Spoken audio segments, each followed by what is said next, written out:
The following program contains scenes and language of a frank and explicit nature. Viewer discretion is advised.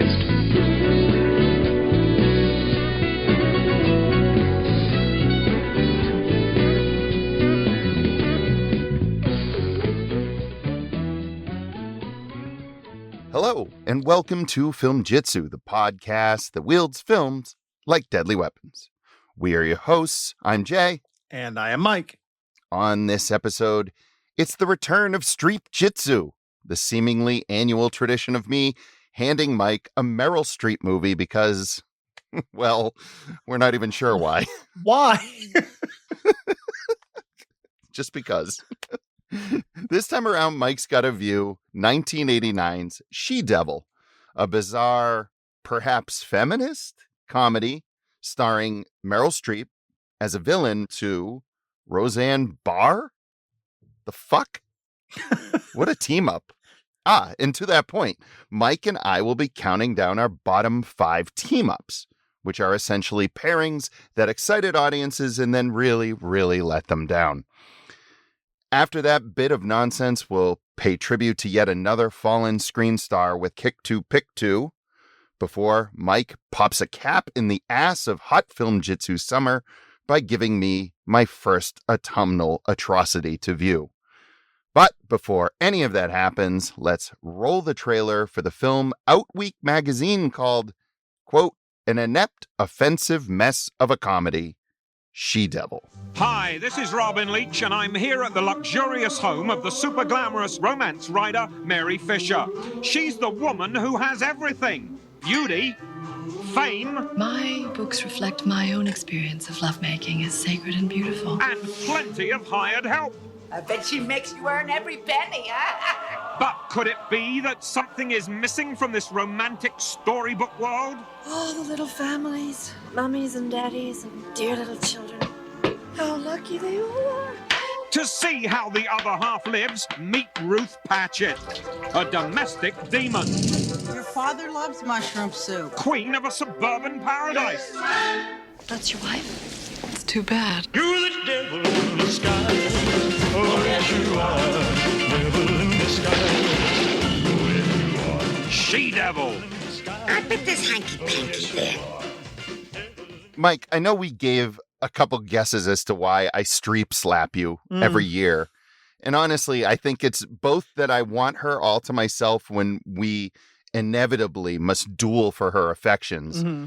And also because I do want you to look like an idiot in any film group when the subject of Meryl Streep's high caliber film work comes up and you just go, meh. But really, like life in general, there's no reason. I'm just fucking around, and Streep's got some blemishes on her record that seem worthy of discussion. Because while our show is a podcast about bad movies, it's also a podcast about how sometimes really talented people make some pretty terrible decisions. And while it's neat and all to chat about ineptitude, it's far more interesting to see the results of half-assed effort by top-tier talent. With that setup, we arrive at She-Devil, a 1989 comedy starring Meryl Streep, Ed Begley Jr., and, Roseanne Barr in her first film role. Barr was in the midst of her ascent as a TV star with her eponymously titled sitcom about a working-class family. Streep had just come off an Oscar-nominated turn in A Cry in the Dark. Yeah, that's the Dingo Ate My Baby movie. Yeah, right. Word is Streep wanted to prove she had a sense of humor. And when she came across this flick attached to desperately seeking Susan director Susan Seidelman, she jumped at the chance to play Mary Fisher, a cartoonish, affluent romance author who steals Barr's equally cartoonish husband, played by Ed Begley Jr. My question for you here, super simple. Should Streep have done it? You know what? I think maybe actually, as much as you did a Streep setup, I want to start with Roseanne because Oh, okay. it's easy to, in the year 2025, kind of point fingers and laugh at this. But I do think it's important to remember where Roseanne was in her career, which is that her show had just premiered. And she was a big deal at this moment in time. The show hadn't really like skyrocketed quite yet.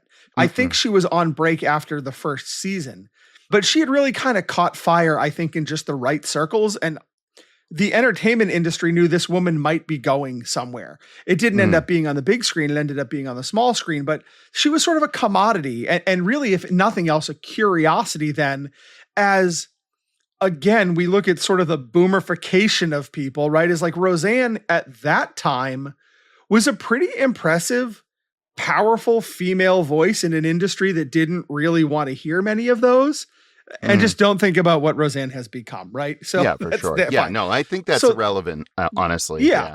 And so that was Roseanne at this time. So I get why the pieces were put together. I think on paper at the time, there wasn't anything here that should have made Meryl Streep head for the hills if she wanted to do a comedy. The script wasn't terrible by itself. Hold on.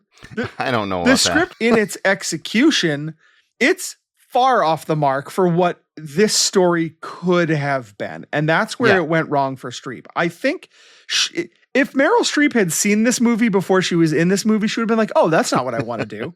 I think she imagined she was getting a War of the Roses. Yeah, I think that's what she thought she was in and what Ed Begley Jr. thought he was in. And then they made a different movie. And interestingly, you kind of said it a couple times that she was the villain. She's not the villain of this movie.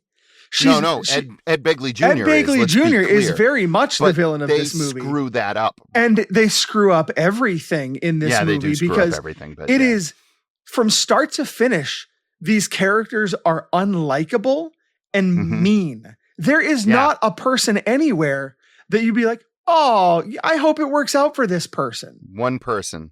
Well, and we're going to talk in a little bit about who I think is far and away the best part of this movie by like a bajillion miles. But otherwise, I know who it is. Ed Begley Jr. is so friggin' lousy and mean. There's a scene in the movie where he finally kind of snaps at Roseanne and is just berating her. It's awful. I will never forgive you for being so rude to my parents. Bob, don't be so mean to her. Me? She's the one making my life miserable. I knew I never should have married her. Robert, the children. Nicola and Andy, get up to your rooms. Now! Bobby, if you didn't love her, you shouldn't have married her. Yeah, she was pregnant. You made me! Marriage is never easy. With Ruth, it's not even possible. It's ugly. And it makes no sense in a movie that wants to be a comedy to have this scene be the inciting incident. It doesn't make sense. Then we also get some sex scenes that are like way too horny for this movie. Like Ed Begley Jr. which first off, back up. Ed Begley Jr. as a romantic lead is kind of fucking hilarious, right? Yeah, it is. This is Transylvania 6500 Ed Begley Jr., right? Yes. This is a guy who would go on to play every manner of like goofball and ding dong in a lot of the Christopher Guest comedies, right? With Fred Willard and all those. He's an insanely funny guy as a character actor in a lot of these things. I love when Ed Begley Jr. shows up in things, but he was never going to be a leading hunk. And so the idea that Mary Fisher, who is a world-renowned romance novelist, think like a Danielle Steele, would fall in love with this ding-dong doesn't really make any sense at all. He's really a nobody. He's just this nebbish guy that's married to Roseanne Barr, and they have 2 kids, and they're in the middle of suburbia. What? But we get so many scenes of him like dry humping people that it's unbelievable. There's a scene where he picks up not girlfriend number 1, but girlfriend number 2. And like puts her on a photocopier. Yep. And it runs and we see the photocopies, and I mean, they're not graphic, but they don't belong in this kind of a comedy. His hands are on her ass. Yeah. And it's like the picture. Like, I don't need to see spread cheeks in a Roseanne yuck movie. What are we doing here? It is so tonally inept all the way through. When she lights the house on fire and then is very dismissive about it, and they all just move in with Meryl Streep, the kids and her husband just move in. It's like a fairy tale. It can't figure out a tone, and it wants to be all things at all times while remaining a comedy. She gives her children away as like out of spite. She's and that's like, the thing. Remember, I always loved you, and then leaves. Right. And we should have known which character we were supposed to care about. You're supposed to care about Roseanne Barr's character. They go so far out of their way to make this woman unlikable when That's it correct. should be so easy to write this character as sympathetic, because she could have been sympathetic and been the she-devil, right? That was the whole idea, was that getting totally. back at her ex-husband. There could have been, as a matter of fact, there Well, are a how lot of about great 9 to comedies 5? that are like that. Yes. 9 to 5 Yes. is the perfect example Perfect. of 3 secretaries going against the sexist, egotistical, lying, hypocritical bigot. Right. Right? And it's great. And it's fantastic because they're likable, he's an asshole, and they serve it up correctly. Right. They don't penalize whoever he's sleeping with, whoever takes him up on his offers. But boy, oh boy, She-Devil spends a lot of time penalizing the women that Ed Begley Jr. seduces. Well, and not only that, but then they turn Roseanne into sort of a willing participant in this exploitation, because what she immediately Yes. does as a woman who is scorned, right, is she starts to put into motion all of these different revenge plots, almost all of which involve deceiving and manipulating other women into fucking Yes. over her husband. Like, That's right. starting a job search thing. It was like a women's empowerment employment agency. Right. And the whole point is to get women these jobs in places where later she can use her connection to fuck over the ex-husband. It's gross. Which is plot convenience at its worst, too. For sure. Like, he's just gonna call her agency and she's just gonna answer the phone, and she knows exactly the woman that she's gonna send there to seduce him. It's all manipulative. It makes her very unlikable. In order to run a successful agency, it's important to match the right employer with the right employee. Men go crazy when I tell them my name. It's Olivia Honey. They think it's so cute. But it is, isn't it? As you can see from my resume, I'm an excellent bookkeeper and data processor. And my goal is to work for a powerful, successful man who makes lots of money. And marry him. Olivia was too good to be true. She'd give Mary Fisher a dose of her own medicine. This film was adapted from Fay Weldon's 1983 novel, The Life and Loves of a She-Devil. And what the movie does is it hacks down this rather long episodic revenge saga into a 99-minute movie. We have a real Al Pacino, Robert De Niro in Heat situation. We seriously do. Roseanne and Meryl Streep have almost no screen time together. They have a scene at the beginning at this big At dinner her party house, where they right? meet each Yeah. other, right? Yep. And then they have a face-to-face at a book signing at the end. Yeah. And they don't interact face-to-face at all. And then I thought, well, the bottom 5 here is team-ups.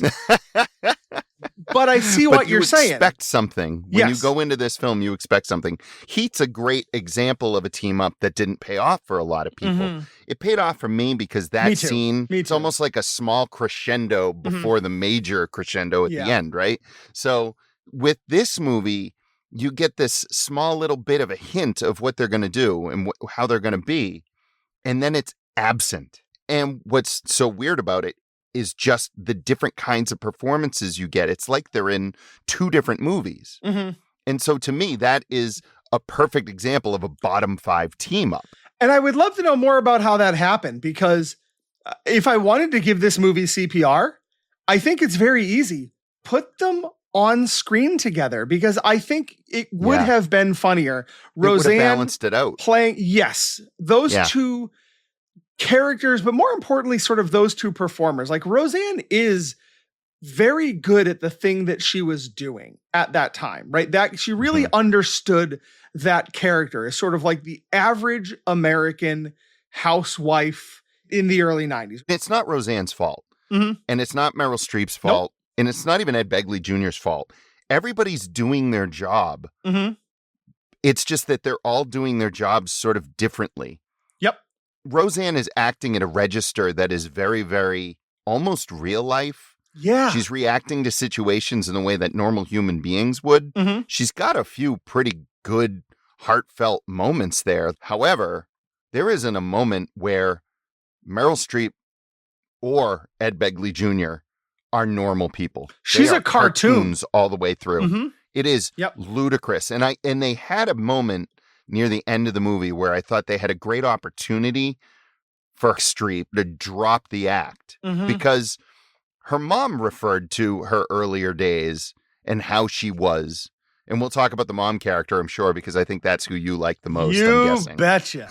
Right. But I just want to say the mom character drops a hint and says, hey, remember when you were like this? And I thought, oh, she's going to return to that character at the end. Well, guess what?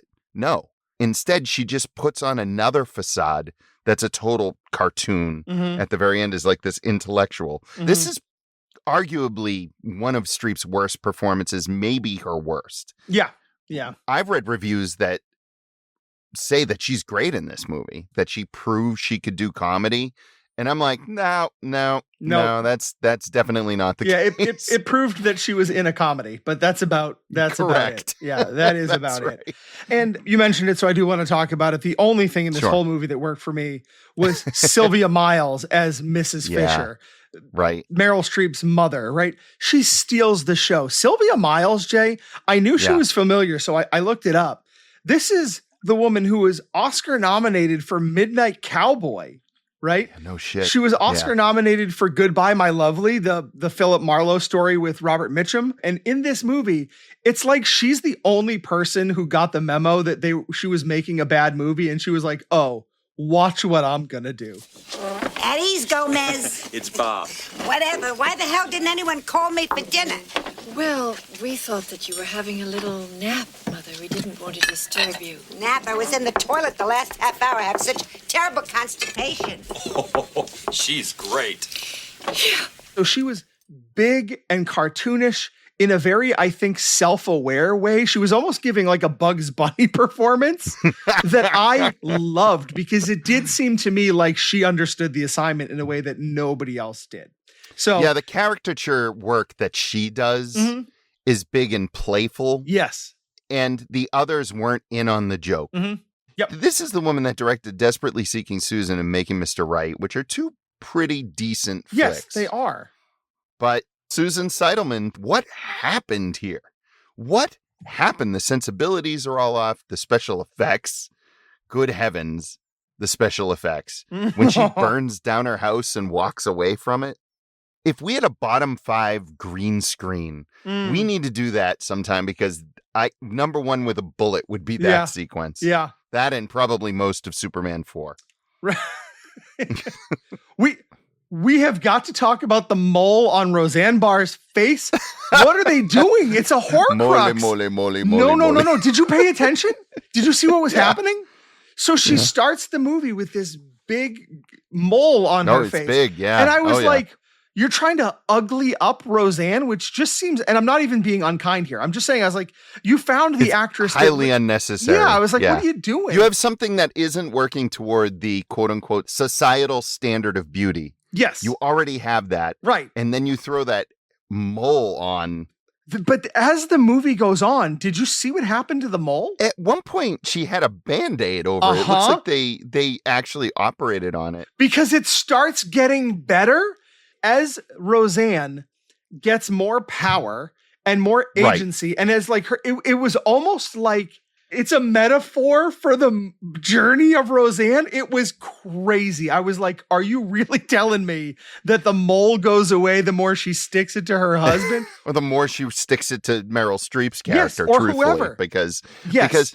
the laughs that they were trying to get out of the movie were at women's expense. Yeah. And not necessarily at the jerk's expense, like Right. 9 to 5. There was no solidarity here. Like this, it should have been 9 to 5. God damn it, Jason. You made me yell at She-Devil. Fuck. It should have been 9 to 5. I can't Well, believe this Patillo- is the movie that I finally had my breakdown for. I was not expecting this. Well, I think that going back to that source novel, it's allegedly, I've of course never read it, so I don't know, but allegedly it's a viciously satirical novel about gender and power and, again, revenge, right? But the film really waters it down into this camp comedy where the women tear each other apart. And the husband just kind of, he gets his in a way, but not entirely. No, not at all, because he went from being sort of like a regular schmo to sleeping his way through this mansion, which led him to like sleeping his way with his hot secretary. Yeah. Spending all this money. And then it was like, well, I guess I got to go to jail for a few weeks to get that out of my system. And it was like, no. And the kids were like, hey, Dad, sorry about that jail. And he's like, shucks, you know, it was ridiculous. It was just, the whole thing was a cartoon. Even the jail scene, it was like, yep. There's not a jail where Ed Begley Jr. just gets to kind of like stand with a fence behind him and visit with his whole family. Outside. Yeah. I was like, that's not jail. Like, I'm a father. Are you kidding me? Like, you mean to tell me that I get like kind of a nice yard where the lawn is mowed and it's quiet? That's not jail. That's what I want on a Saturday. So like, he's doing just fine. 5, 4, 3, 2, 1. Mike, as you pointed out, bottom 5 team-ups, maybe not the best choice for this movie because, well, Meryl Streep and Roseanne Barr really didn't team up in the movie. But I saw this more as team-ups that are mentioned in marketing and stuff like that, that when you go and see the movie, it doesn't work. It's almost a little bit like our misleading marquees. Yes. I looked at it a little bit like that too, is that team-ups can mean a lot of different things. I think just because they didn't share a lot of screen time didn't mean that they weren't teamed up for what that movie was trying to do. It was an obvious pairing. Right. A pairing. That's what's key. Because with my bottom 5, I'm not entirely clear on what my through line is. Okay. Other than that, it was a disappointment. Okay. Okay. Yeah. That was really what it comes down to. Sometimes it's the out of left field quality, like Meryl Streep and Roseanne Barr. Other times it's just these two great tastes did not taste great together. So with that said, what was your approach? I thought of this in a similar way. Like team ups can mean a lot of things. I had this insane notion going into my list that I was going to try to do teams that were sequentially matched to the list, where I was going to be like a team with 5 people, a team with 4 people, a team up of 3. Oh, that would have been great. It was impossibly stupid.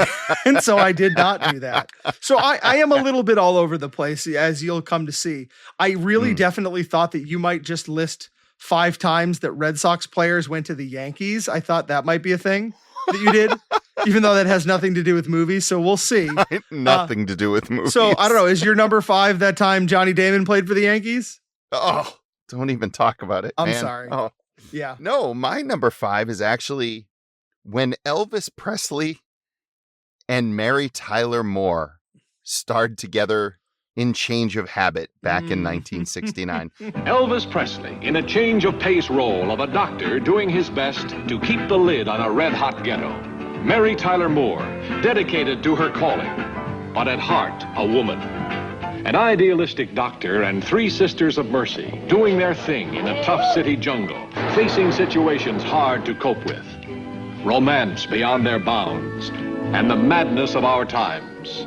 Now, you'd think the king of rock and roll and America's sweetheart would make for a fun, fizzy pairing, maybe. Instead, Elvis plays a ghetto doctor, and Mary Tyler Moore is a nun. The movie tries to juggle civil rights, autism, and a forbidden romance. But mostly it just juggles my patience, to be perfectly honest. Presley looks wicked uncomfortable. Moore looks like she'd rather be anywhere else. And their almost kiss scenes are really weirdly unsettling. What's crazy is that some people call this one of Elvis's better movies, which only proves how catastrophically low the bar had fallen by the end of his film career. This was his last starring role. What's crazy is that we haven't done an Elvis film, and what's even crazier is that that you never made me do that one. That sounds dreadful. Oh, Can I just tell you the phrase Elvis was a ghetto doctor? It's going to live in my head for the rest of my life. I am going to be 90 years old, sitting in a rocking chair on the porch, just staring off at nothing. And my grandkids are going to be like, hey, Grandpa, tell us about the old days. And I'll be like, Elvis was a ghetto doctor. Like, that's what it's going to be now. And that's your fault. So the kids are he keeps saying that over and over again. Elvis was a ghetto doctor. Can we even say ghetto doctor? I don't know. That was your number 5? Good Lord. I think we're primed for a Santo list here today. My number 5, Jay. As I often say, look to Filmjitsu for the answers. Because once upon a time, we did an entire review of Double Team, starring Jean-Claude Van Damme and Jean-Claude Van Damme. No. Oh, no. That's that's not it. No, that's Double Impact, I'm pretty sure. Oh, sorry. My bad. Yeah, no. JCVD ×2. I'm okay with that. No, this was Jean-Claude Van Damme, and you might be surprised to hear not Shakespearean trained actor, but actual 5-time NBA champion, Dennis Rodman. Dennis Rodman, yeah. Dennis Rodman and Jean-Claude Van Damme as like an international spy team and an arms dealer. By the way, Dennis Rodman's character's name was just Yaz, which I wish I had thought of that before. His hair is the color of Ecto Cooler.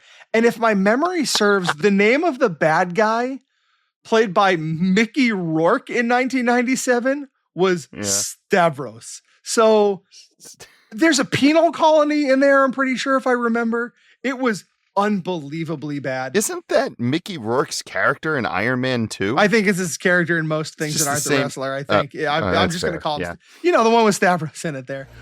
Baby, say, let's just get the hell out of here. This place is going to blow. You take care of my son. I'll take care of Stavros. It is an outrageously bad film. And so that pairing, I mean, Dennis Rodman paired with anything. Anyone. Yeah. Anything. Yeah. Is a bad time. So like a couch. Mm-hmm. Yep. Okay. Ointments, lots of ointments and lotions, I bet, at that guy's house. Yeah. For sure. Just we're going down an ugly, ugly path. Mm-hmm. Let me get to my number 4. Please do. The pairing in this one, the team up, if you will, is not the stars of the thing. Well, not the actors, but rather the creators, Tobe Hooper and Stephen King, I guess with Robert Englund as well. Yeah. Yeah, 1995's The Mangler. Yeah. Here we got the two titans of terror. You got Tobe Hooper, Texas Chainsaw Massacre. You got Stephen King, everything else. Mm-hmm. Should have delivered nightmares for ages. Instead, they delivered a movie about a possessed industrial laundry press. Yeah. A killer washing machine. That's it. And the whole answer to it, as you've mentioned before, is just don't go near it.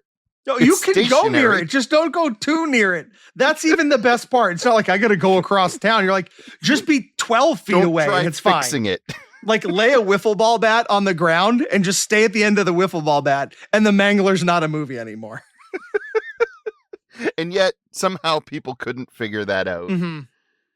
The story was apparently changed considerably. It's one of King's thinnest stories, and it's not surprising it's one of the worst adaptations. Robert Englund's character wasn't even in the original story. They kind of roped him in just to have him in there. And insanely, it sounds like the shooting was really difficult for that film, and that Englund's makeup was so elaborate it made Freddy look like a quick job by contrast. The horror here isn't the machine. It's really anyone that thought that this was a good idea. What if I told you I thought it was a good idea? Okay, sure. Not as a movie, but to put this on your bottom 5 list, because we're going to fast forward. The Mangler is my number 2 for Hooper and King. Unbelievable. No way. Yeah. And hilariously, this is why I love doing a podcast with you, because you just laid out a great case for that. The notes in front of me just say Hooper plus King. That's all it says in front of me. But they're my number 2. So that's my number 2. Yeah. 3 modern masters of horror have just created the ultimate machine for terror.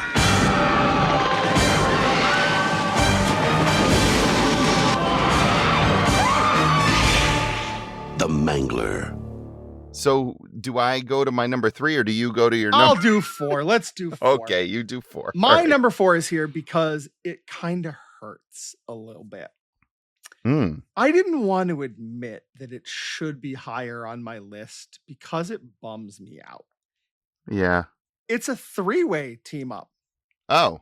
Of Bruce Willis, Mm. Tracy Morgan, and director Kevin Smith Oh, in yeah. 2010's Cop Out. Mm. Oh, Jay, I wanted so bad for this to be a film Yeah. that worked. Like a Kevin Smith comedy with Bruce Willis, who I love, Tracy Yeah. Morgan, who I love. And instead, we have 3 strikes and this movie's out because Bruce Willis is not funny here. He's totally Morgan checked out. is not funny here. No. And Kevin Smith got to make a movie with Bruce Willis like a lifelong dream. And he Yep. biffed it. And that Yeah. that hurts. I know, because like M. Night Shyamalan makes 2 of his greatest movies Right. using Willis. Yeah. And then what happens to Kevin Smith? He makes arguably his worst movie. I think you could make a strong argument for that. Sometimes you hear these stories of people who got to work with their heroes. I recently on a late night show, I heard Jason Segel talking about getting to work with Harrison Ford, right? Mm. And Mhm. Harrison Ford wasn't really sure who he was, didn't know if it was going to work. And so they told him to watch Forgetting Sarah Marshall. And so Harrison Ford watched Forgetting Sarah Marshall and then sent a text to his agent that says, by the way, nice dick, right? And because he does Full Frontal. And Jason Segel has, by his telling, framed in his home the text from Harrison Ford that says, tell the kid nice dick, right? Like on his wall, my right? God. Like getting to work with your heroes and then they like you, amazing. Right. Right. Getting to work with your hero and dropping the ball this hard is tragic. Bruce, I worked with in Live Free or Die Hard, and that experience on this movie was completely different. The less said, the better. My number 3 is synonymous in my head with box office bombs. Okay.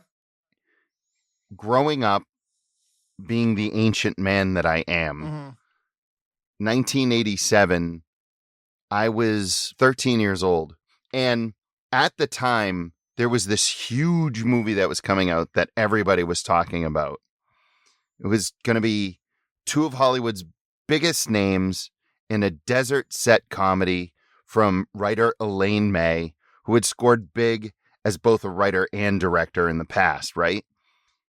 The movie truly became a shorthand for a bomb, and it's Ishtar. Mm-hmm. You got Dustin Hoffman and Warren Beatty playing lounge singers who get dropped into this Cold War intrigue plot.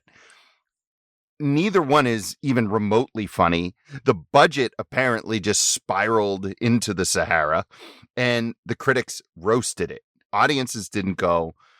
And like everything, it seems, people look back and say, oh, well, it wasn't that bad, right? Sure. I still feel as though if you were to, we have tissue and we call it Kleenex. Mm-hmm.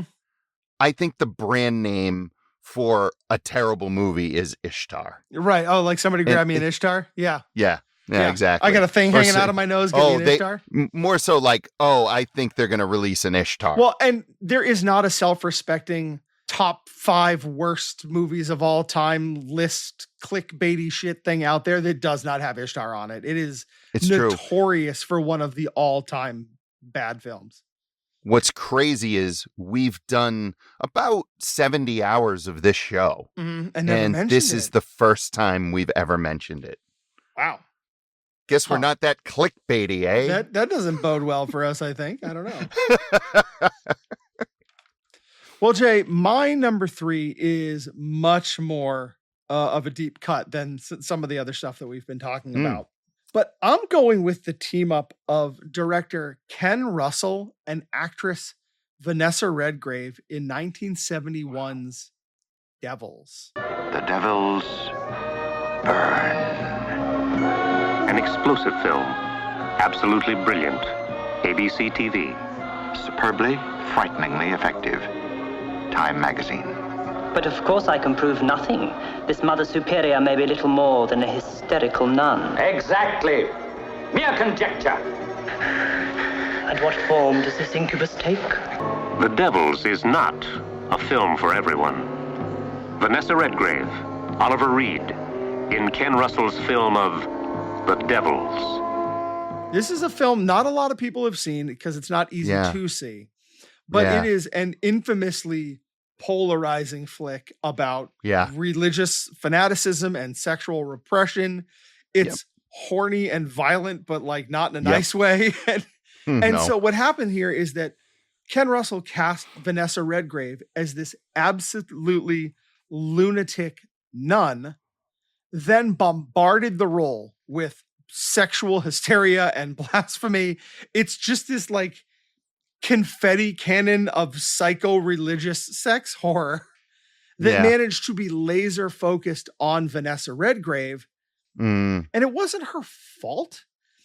But what happened here is she became so associated with this controversy and so associated with the backlash, and a movie at the time that was viewed as sort of like exploitation. And there's still a lot of conversation around whether it is or it isn't. I don't happen to think that it is. I think it's a fascinating film, but she had to spend a lot of time reconvincing people that she was a respectable Hollywood actress. Fortunately, she's such a powerhouse that it didn't derail her career, but it really could have. And so that for me, it's a movie that, you know, when you're like, I don't know, like things turned out fine for Vanessa Redgrave. Like, why is this number 3? I think if you watch the movie, you kind of know. It's a little bit in the vein of Hitchcock and Tippi Hedren. It's a little in the vein of Kubrick and Shelley Duvall. It's a little bit in the vein of Russell with Kathleen Turner when they worked on Crimes of Passion together. For sure. Russell was a weird fucking guy. And he made some really compelling cinema. But there is no question that, like Hitchcock, as you said, this guy had a screw loose. Many screws loose. And by the end of his career was shooting on video in his backyard. You know, he had just kind of lost his marbles. So really interesting pick. And I think for the reasons that you chose it too. Well done, sir. Thank you. Well, we're going to change direction severely with my number 2. Honestly, I almost made my entire list Sylvester Stallone and other people. Because he had so many different movies, and I won't name them all off in case any of them might be coming up for you. The one that I ended up choosing is 1984's Rhinestone with Dolly Parton. Yes. If ever there was proof that not every star pairing is a good idea, this movie is it. Dolly plays a country singer, trying to turn Stallone into Nashville's next big thing. And what we get is Sly warbling in like sequins, and he's mugging through the comedy that he can't deliver. And Dolly's trying to do her best to hold the whole thing together with just her charm alone. No. It was marketed as a fish out of water musical comedy. It sank very fast. It earned, of course, multiple Razzie nominations. And it pretty much tanked Stallone's attempt to show a lighter side of himself, which is really in 84 what he was trying to do, right? It was his she-devil. Yep. You imagine every time hearing a Dolly Parton song and then knowing, oh, God, I made that movie with her. Yeah, that's a rough one. Well, what do you got for your number 1, right? You're number 1? Yeah, and what a great way to set all that up, sir, because my number 1, also a Sylvester Stallone film. Oh, my God. See? Stop or My Mom Will Shoot. Yeah. Because Estelle Getty? Is that right? Yeah, because Sylvester Stallone as a put upon cop with his overbearing mother on the case with him. For Christ's sakes. First off, one of these people is a God tier legend and the other one is Sylvester Stallone. And so that's the problem that we have here. The poor Estelle Getty, that gift to humanity, that perfectly formed creature of comedy, having to share a movie with a dry, like, oh, heck, ma. He's like, everybody loves Raymond in that movie. It sucks. She was. You shot him. No shit. I saved my life. That's what moms are for, Junior. It's a dreadful movie. If I remember correctly, I was reading about it, and there was some sort of talk about how she didn't want to use a gun in the film at all. And they had to kind of like trick her into using into it holding and this stuff, giant hand cannon, because it's funny was if the little old lady's holding a hand cannon. Terrible. It sucks. Terrible It stuff. sucks so all the way bad. around. Friend, you have not lived until you have seen 1968's Boom. That is the title of this movie. I haven't lived. Boom. Then I with haven't an lived. exclamation point. Well, I knew there was an You have not exclamation point. lived. What do I look stupid? Get the fuck out of here. What is this movie about? I don't know. After the volcanic brilliance of Who's Afraid of Virginia Woolf in 1966, Richard Burton and Elizabeth Taylor became Hollywood's most bankable couple, right? Oh, that boom. So studios kept pairing them together. And unfortunately, their next couple outings, Dr. Faustus and the comedians, both fizzled. So instead of quitting while they were ahead, they doubled down with another Tennessee Williams play and delivered this, a huge dud called Boom. Not since Cat on a Hot Tin Roof has Tennessee Williams created such raw passions, such startling, striking characters devoid of all hypocrisy and inhibitions. Is this a time for kissing? Not since Who's Afraid of Virginia Woolf have Elizabeth Taylor and Richard Burton been so emotionally explosive. Vicious lies, malicious distortion. So it's not true he was in your bedroom by invitation. She was rich, demanding, shameless, domineering, but in the depths of her soul, as frightened as any one of us. He walked the vague line between lust and saintliness. She had used her body as a stepping stone to wealth and domination. Now she wanted this stranger. Could she take him on his terms? How many times do you have to be invited into a lady's bedroom? It had director Joseph Losey, the acclaimed film noir director of the 1951 version of M and Criminal. It had John Barry on the score, and yeah, it had the biggest celebrity couple in the world. But what audiences got was this pretentious slog where Taylor struts around in caftans, standing cliffside while Burton broods, and Noel Coward pops up as the Witch of Capri. I don't know. It's a critical and financial catastrophe at the time, right? It was an absolute mess. It's now got a cult following as high camp. John Waters has said it's among his favorites. But as a star team up, I think it's proof that chasing past glory can blow up very, very big in your face. So my number one, Richard Burton and Elizabeth Taylor in Boom. Yes, 100% going to end up a movie that you have to watch. Okay, I'm just going to set it up now. Then when the time comes, we're going to do Boom the movie. I want the bottom 5 to be bottom 5 booms. That's what I want. Bottom 5 booms. Booms in the shot? Yeah. That's what I would do. Oh, good one. Oh, that's really good. Damn it. See, you're better at podcasting than I am.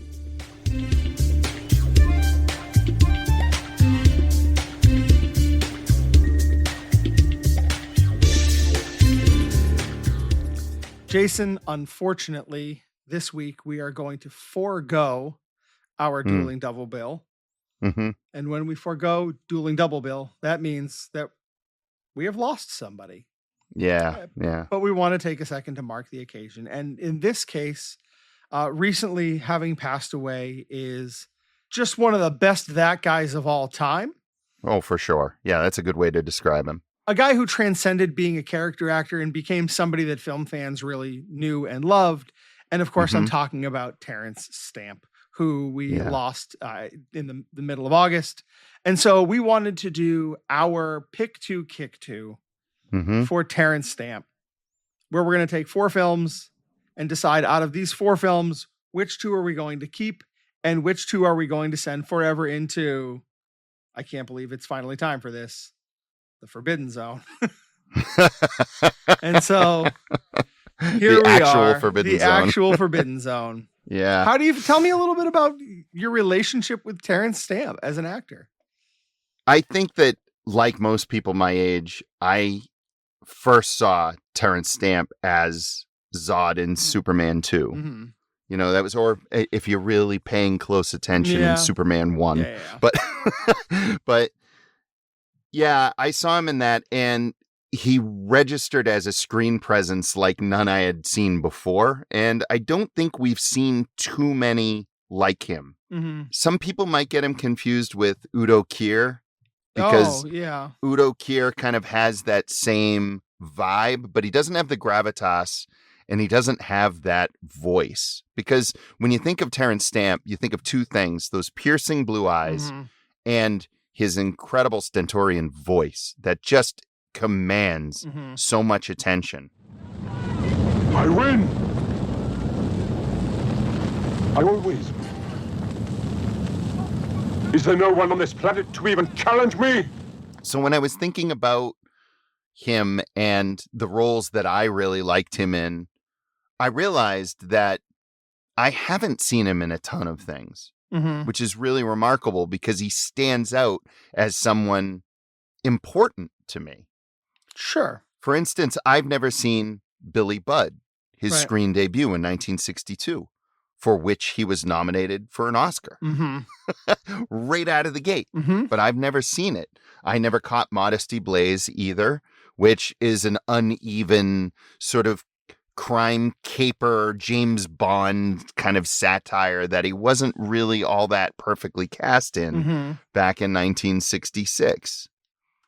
But the movies that I have seen him in have really stuck with me, and I've always really appreciated it when he showed up in small roles in movies like Legal Eagles or Wall Street, Alien Nation, for God's sakes, right? Something like that. And, of course, in Star Wars Episode 1, your favorite. Oh, the only thing in that movie worth talking about.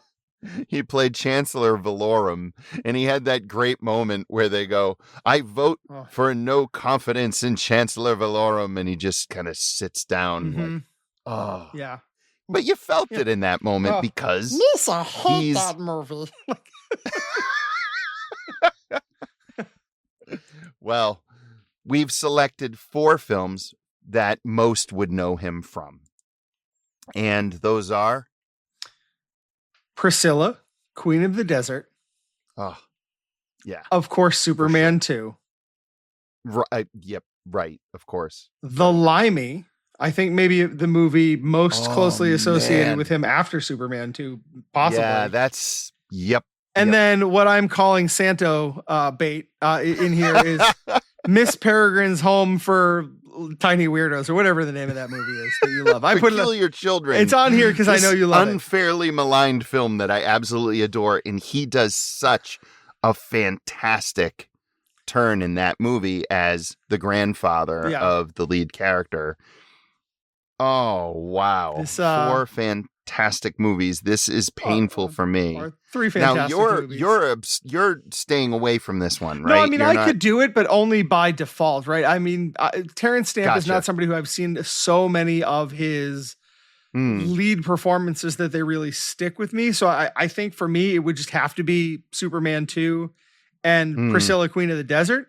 Because I actually have never seen The Limey, which seems crazy. Oh yeah, and that's a blind, right? Yeah, and Mrs. Peregrine's Rolling Roadshow or whatever it is. I know that it's just this masterpiece in your brain, but as much as I love it, I can cut that one out of these 4 pretty easily. Although it's difficult because of him, because of how good he is in that film.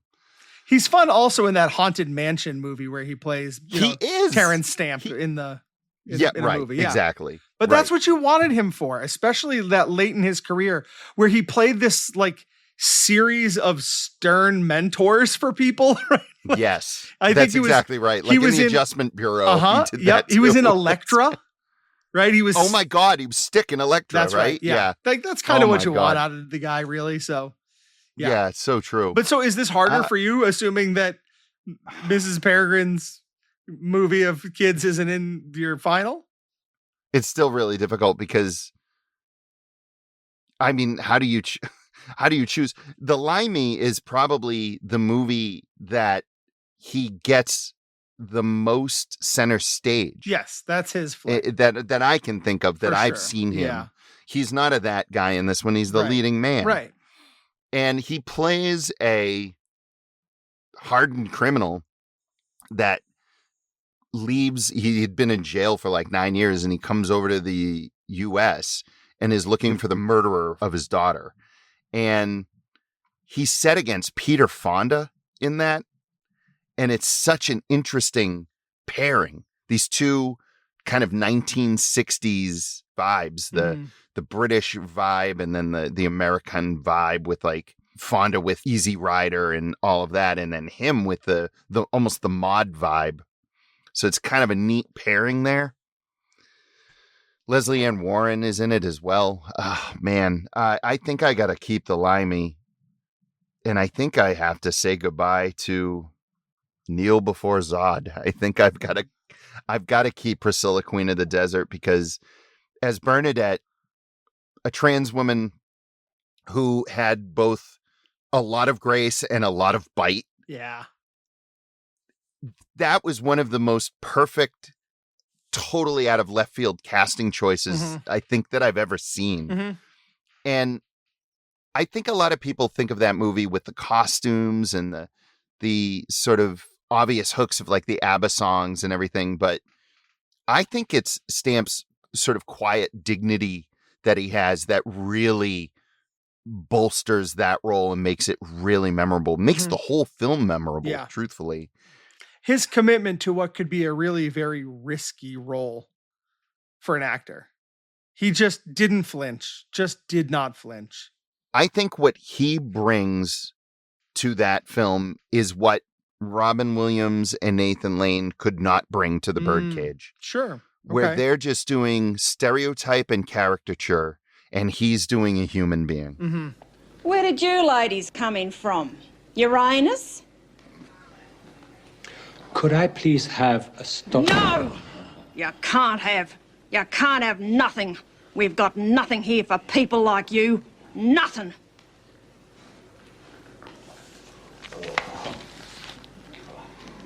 Now listen here, you mullet. Why don't you just light your tampon and blow your box apart? Because it's the only bang you're ever gonna get, sweetheart.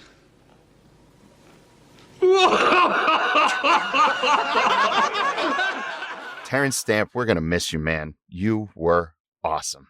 So my two choices, Priscilla, Queen of the Desert, and The Limey. Well done. I mean, last chance. It's not too late for Mrs. Peregrine's Trailer Park of Misbegotten Hogwarts knockoffs or whatever it is. You can still pick it if you want. No, you are so cruel. Well, listen, if our listeners have a favorite Terrence Stamp performance or something about this great actor that they want to share with us, please take a few minutes, send us an email, drop us a line. I don't know, message in a bottle, however you want to do it. Stand outside Jason's window and yell. We'll record it. That'll be fine. You can get me at j@filmjitsu.net or Mike at filmjitsu.net. You can find us on various socials. I think we're on again and off again with Facebook as well as Instagram and maybe Threads. I don't know. It depends on the week. Just look up Filmjitsu. Hell, our website has a form on it. You can just leave comments there. And Jason's home address is one. Dude, That's where he just got it off. That's where he just got it.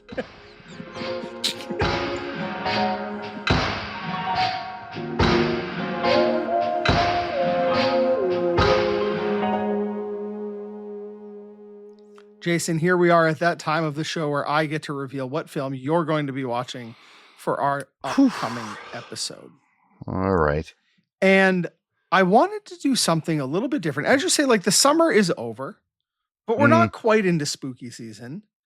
But I feel like maybe we need a little bit of a transition out of I think maybe lighthearted summer, right? With a lot we've of been playful formula comedies, not playing around with form very much. And so I thought what I would do is something that is just unique to us on a couple of different fronts and give us a film that is not super well known to people, but I think is going to be a fascinating conversation. Okay. Because in 2019, a film came out that is kind of part documentary, part found footage, part mockumentary. It's a lot of things going on here. And it really is very singular in what it's going for and how it presents its story. And I'm really kind of excited to have you watch 2019's Wrinkles the Clown. Oh. Do you know what this is? Because if you've ever seen the cover for Wrinkles the Clown, you know what this is. Is this the one from View Askew? No, this is a movie. It's a documentary that takes place in Florida about a group of parents who are able to call Wrinkles the Clown to come and scare their misbehaving children. Okay. And so what we have here in this, we've never done a documentary before. No, right. And what this is a documentary about this Wrinkles the Clown thing in Florida that was it real? Was it urban legend? Maybe yes, maybe both, maybe none. Oh, neat. It's this really interesting film that I don't know if you're going to love it or if you're going to hate it. I wouldn't be surprised either way, but there's a lot of places that we could go with this. We've never done a film quite like this. And so I felt like coming out of the summertime, we needed to get a little weird again. And so this is going to be weird, a little off the beaten path, not one of those big movies that everybody knows the title, but I think thinking of things like Shakes the Clown. No, yeah, right. There was another one from View Askew with a clown in it that I can't remember what the title was, but no, I don't think, I feel like Wrinkles the Clown I've heard of, but I can't differentiate it from any of the others because I just stay away from clown movies. Yes. Not because I have a phobia. I don't. I just don't like them. Right. So I would just avoid them, not because I find them creepy or scary, just because I don't like them. So from that standpoint, well chosen, Mike. Thank you. Because I kind of hate clowns, so I don't think I'm going to like this very much. Yeah, well, the good news is it seemed like the bottom 5 obviously was bottom 5 clowns, and I didn't want to do that. Because it would just be Poltergeist over and over again? Well, it would be it, and it would be Poltergeist, and everybody knows what the list is going to be. So I decided instead, what this is about is a group of parents who are calling a terrifying clown to come scare their kids, right? Yeah. So we're going to do our bottom 5 punishments.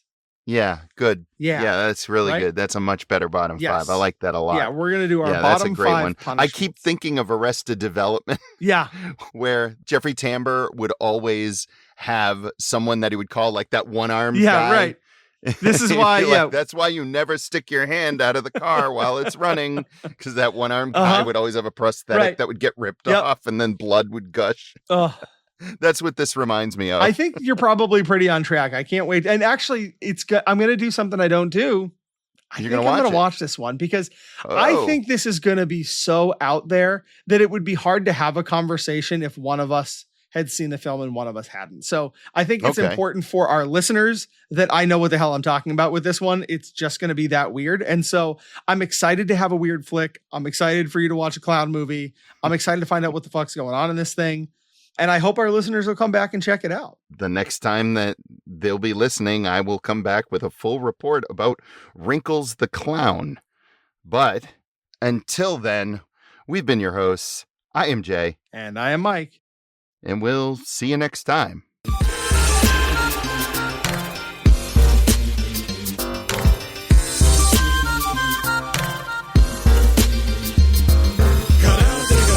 Stop Mislim na te, hoću znat sve karte, vježbat ću sate i sate.